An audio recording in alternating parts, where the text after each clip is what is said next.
Hay un tipo de terror que no necesita monstruos sobrenaturales ni maldiciones antiguas, solo un asesino, un cuchillo y un grupo de jóvenes a punto de morir. Así nació el slasher, uno de los subgéneros más sangrientos, populares y a la vez autorreflexivos del cine. En las casas suburbanas, en los bosques donde acampan los adolescentes, en los pasillos vacíos de una escuela o en una fiesta que parecía inofensiva, el slasher no teme mostrar el cuerpo humano, deseado, castigado, mutilado, como centro del relato. Es el miedo a lo tangible, a lo real, el vecino que se vuelve asesino, la cita que termina en tragedia, la juventud que paga por sus excesos. Pero el slasher también es más que sangre y gritos. Es una radiografía cultural, un espejo donde se refleja la ansiedad moral de cada época.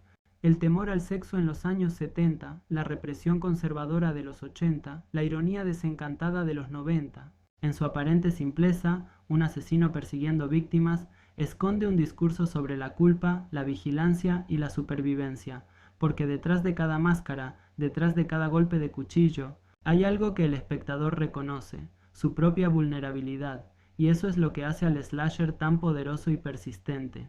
No necesita fantasmas, porque el horror ya está dentro de nosotros. En la casa vacía, en el teléfono que suena, en los pasos detrás de la puerta, el slasher es el terror sin excusas, directo, físico, brutal. Y aunque el asesino cambie de rostro, Michael Myers, Jason Voorhees, Freddy Krueger, Ghostface, el mecanismo es siempre el mismo, una danza entre víctima y verdugo, donde la muerte se convierte en espectáculo, pero todo género tarde o temprano se convierte en víctima de su propio éxito.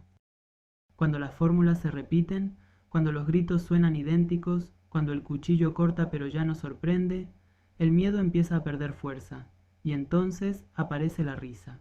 El slasher, que en los 70 fue sinónimo de transgresión, a comienzos de los 80 se volvió un ritual predecible.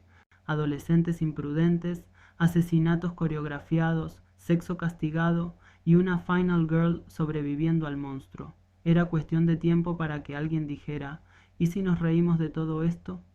Ese alguien fue Mickey Rose con una película extraña, adelantada a su tiempo, llamada Student Bodies. La primera broma sangrienta. Estrenada en 1981, Student Bodies llegó en pleno auge del terror adolescente. El público abarrotaba las salas para ver morir a sus pares en Friday the 13th, Prom Night o Terror Train, pero esta vez algo era distinto. Student Bodies no quería asustar, quería desarmar al slasher desde adentro. Hello? Hello?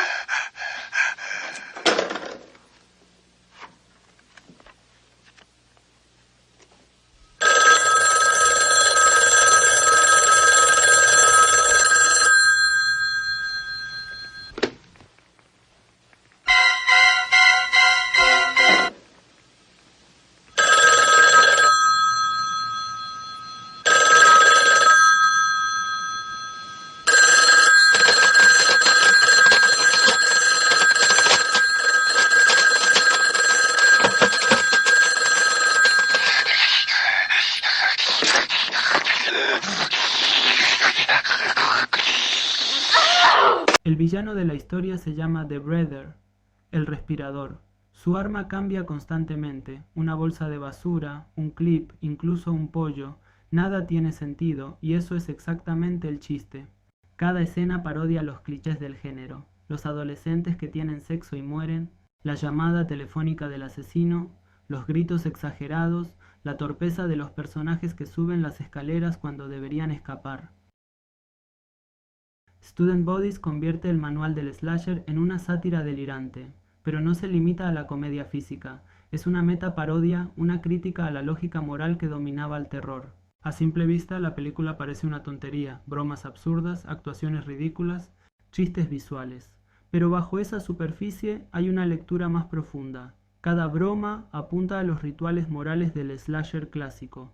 Los jóvenes mueren por ser sexualmente activos. La virginidad es premiada con la supervivencia, y el espectador se vuelve juez y verdugo desde la butaca. Student Bodies desnuda esa hipocresía. Nos muestra lo ridículo que es un género que castiga el deseo, pero al mismo tiempo lo explota visualmente. El film juega con esa contradicción. El público se ríe, pero también se reconoce en el absurdo, porque después de todo, todos disfrutamos viendo morir a otros, siempre que la sangre sea ficticia. Chistes visuales. Pero bajo esa superficie hay una lectura más profunda. Cada broma apunta a los rituales morales del slasher clásico. Visualmente, Student Bodies se aleja del terror oscuro de Halloween. Su paleta es brillante, casi caricaturesca, su montaje exageradamente teatral. Ese gesto rompe la ilusión del miedo y revela la verdad incómoda. Los slashers ya eran, en el fondo, una especie de comedia involuntaria. La diferencia es que Student Bodies lo asumió abiertamente.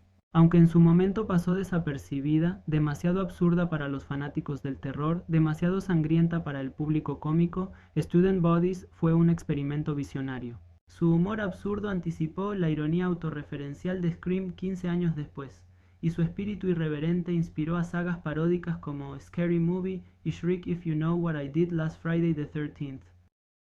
En otras palabras, Student Bodies fue el puente entre el slasher clásico y su deconstrucción moderna. Fue la primera película que entendió que el terror adolescente no solo podía hacernos gritar, también podía hacernos reír de lo que el miedo dice sobre nosotros.